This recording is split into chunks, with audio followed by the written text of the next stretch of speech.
Hello, church, and welcome to the Midweek Pastor's Update for February 4th. It's Thursday this week. I'm sitting outside in my backyard. It seems to have returned to more summer-like, or at least spring-like conditions than last week when I met you here.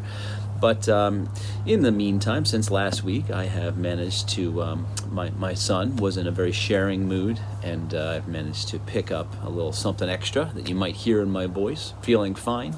It's just a minor thing, but so that's what I sound like, or if I do sound funny, that's what it is. I've got a little bit of a cold.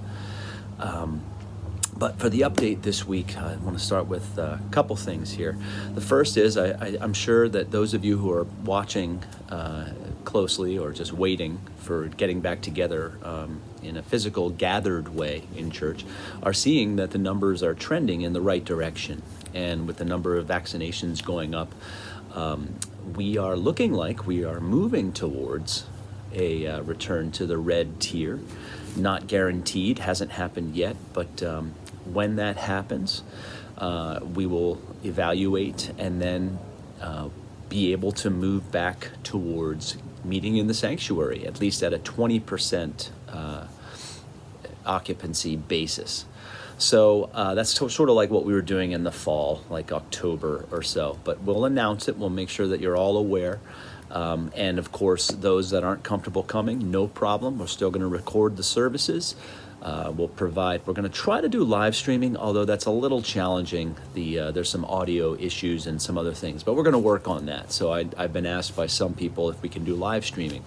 So one way or another, you will have an opportunity to watch the service if you don't decide to attend in person. But don't worry, that's not happening this week or probably even the week after that. But it could be happening in the near future. So just keep alert, and we will keep you posted.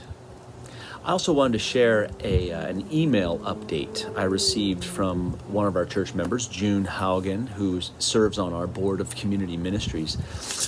Many of you are aware of the situation that happened in Guatemala in November, where two major hurricanes just devastated the country and many villages.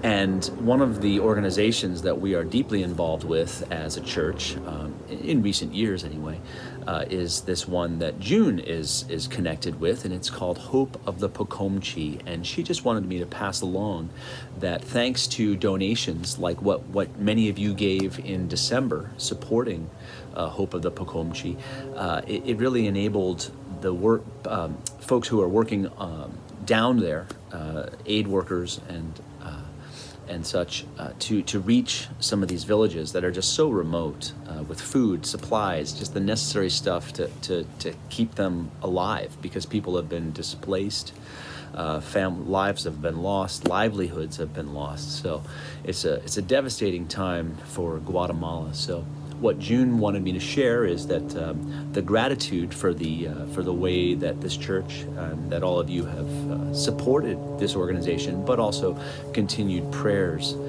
for those who are still so struggling to find family members, to put homes back together, to rebuild in other locations. We also pray for the wisdom of the authorities who once they get there, will have the wisdom and the wherewithal to meet the need that is most, primary, most important need as they go. So thank you for that. And if you want to still support this organization, the effort is ongoing. So please do feel free to send in any donations that you would like to the Hope of the Pocomchi, or at least make the check out to the First Congregational Church of Auburn and put Hope of the Pocomchi in the memo line. Many of you are aware, and I'm going to stand up to get the supplies here that I have. Many of you are aware that, almost 3 weeks now, less than 3 weeks, 2.5 weeks, 2 weeks.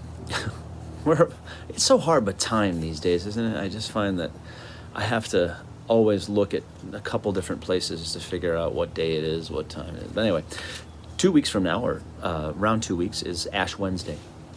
And as I mentioned in last week's midweek update, we're going to be doing something just a little bit different for Ash Wednesday this year, recognizing that we likely won't be gathered for an Ash Wednesday service, whether at St. Teresa's as we have done in years past, or something here. I mean, it could happen, but we may not be gathered. But I've put together some type of an effort to allow us connection, allow us kind of recognition of some of the stuff that's been going on by this, what I'm calling the Ash Wednesday Project. And so I created a little instruction strip of paper. And, here's what you do. It's very simple. You're going to go up to the church office. You're going to find a piece of a charcoal stick. Okay, I've bought a whole bunch of these charcoal sticks that'll be used for drawing. And here's what I've written on the instructions. First, it's a quote on the top. In the ashes of your life, you will find God. In your emptiness, you will find yourself. The instructions are this. Using this piece of charcoal stick and on an 8.5 by 11 inch piece of paper, draw a representation of how you're feeling right now. It could look like anything, whatever you want it to be. It could be a portrait, could be something more symbolic or metaphorical, just whatever you feel to put down. Draw it on a piece of paper. And then you're encouraged to sign your name on the bottom, if you would like, at the end. Then submit your paper back to the church, hopefully by February 17th, because that is Ash Wednesday, but if not, it's okay. Well, what I'm going to do is I'm going to put them up in the back of or in the front of the sanctuary to be shown and featured, really. Maybe do some close-ups and just talk about what they are through Lent, through the 6 weeks of Lent.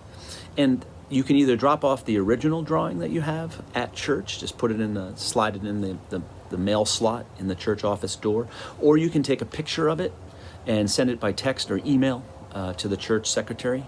It's church.secretary@1ccauburn.org. And like I said, they'll be displayed throughout Lent, and it's just another way that we can say that that even out of the ashes, with a charcoal stick, but out of the ashes of our lives, beautiful things can and do happen. So it's a simple and I hope sweet and symbolic way that we can feel more connected to one another and to what's really going on underneath all of the burdens and the changing times, the turbulence and the beauty as well of these days. So I hope you will consider participating. And again, just go up to the church office. I'm going to stick them in the little, there's a bin outside the office door, or a slot. I'll just have a bunch of little bags, plastic bags with a little stick and a little set of instructions, and then you're off. So I hope you'll consider participating in this Ash Wednesday project. For all the issues and the challenges, I guess, related to social media these days and its drawbacks, I'm really thankful that we live in a time where it's available to us as a means of sort of reaching out, of expressing ourselves into a world, that maybe it's otherwise difficult to feel seen or heard. The poem I'm about to share with you is something that a friend of mine sent just this morning, or he posted it on his Facebook account. And, he was just talking about how raw things are for him right now and how difficult it's been. And I read his words, and again, these aren't original to him, but it's a poem by an unknown author. And I think they just speak such deep truth to where all of us are. So I offer these challenging words, these difficult words from this poem called When the Panic. When the silence grows shrill in you and won't be said. When the sadness grows deep in you like winter, but will not well. When the panic rises like the past and won't be shaken. When 5 years of untaken sleep become a nightmare of doubt, a life of drought. When the fear wakes before you with the scissors in its hands. When hope becomes a harder case than you know how to make. When the floor drops from under everything you thought you were and meant and knew. When the world shrinks back to shibboleth and nothing peaceful anywhere knows the letters of your name. I want you to remember this in those times. The panic passes. The fear will end.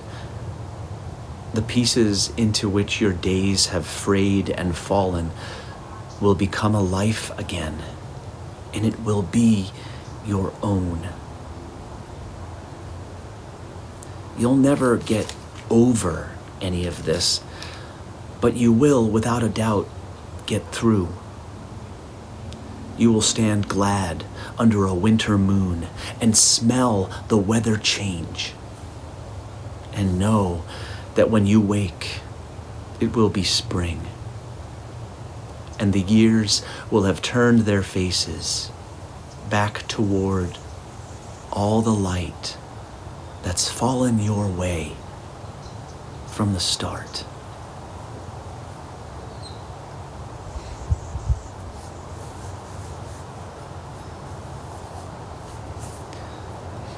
I hope those words give any number of you bread for the journey. Friends, until we meet again, may each one of you be held in the peace and in the love of Christ. Amen.